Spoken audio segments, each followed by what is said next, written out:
This is Brett Waltemath of Star Watch Media on the red carpet at Celebrity Fight Night, winning the fight for Charities here at the JW Marriott Desert Ridge Resort and Spa in Phoenix, Arizona.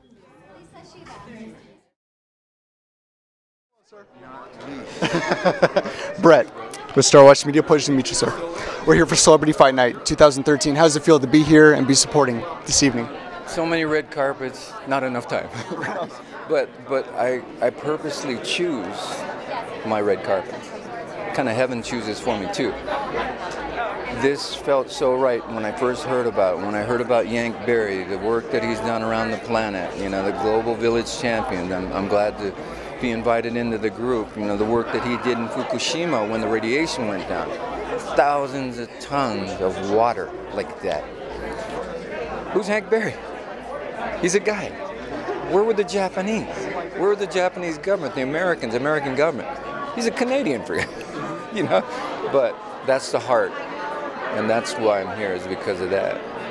You've had such an extraordinary career being both an actor and a martial artist and having the rare opportunity to blend both of those passions in your work. Just discuss a little bit of that and being so fortunate being able to blend both your passions into one medium. I have to say my passion about martial arts really started when I left martial art.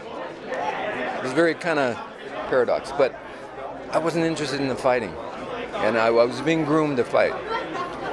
I'm interested in the healing, so martial healing, I left the fighting a long time ago. This is 37 years ago, and I'm now coming to the point where after having developed the system of the healing, then I'm about to bring that out and affect the field of sports, and of course athletics, athletics injuries and rehab. I even have a breathing system for gamers, and I'm always about revolutionary. I am such a rebel, not typically Japanese that way, but that comes from being raised here.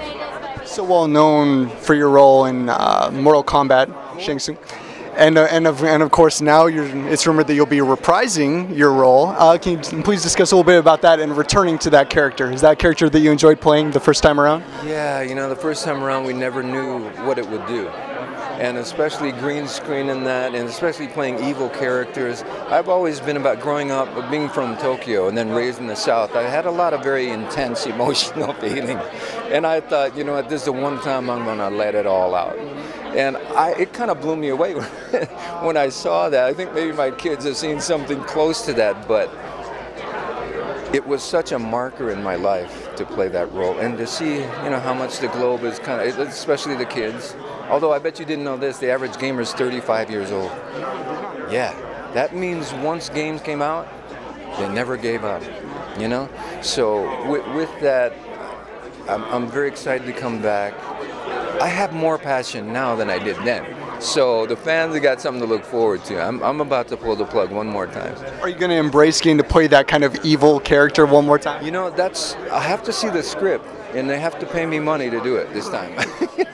It's all business, it's nothing personal. Well, in the time since then, certainly my career has done some good things, and if they don't, shame on them.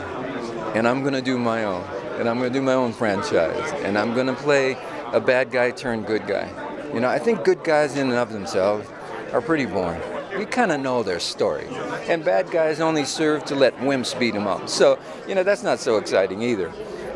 I'm looking at transition. I think we're in a time in history and in the world situation in every way that we really need a new perspective. Enough of this kind of whatever we want to call it, you know. But I've been working on that and kind of saving it as a secret weapon. It needs a weapon. And as an actor, I'm sure you'll appreciate not playing that stereotypical role, but one that kind of transitions from one phase to another as the story proceeds along. Absolutely. You know, it's all about soul. And when you don't have soul, you end up with hype. And when we end up with hype, that's the beginning of the end. And I think we're kind of at the end of that. So now to be able to move from that, from an ending to a new beginning, I've been waiting all these years to do it. So I'm ready. I'm ready. It's such a pleasure, sir. Enjoy the evening. Thank you so much for the time.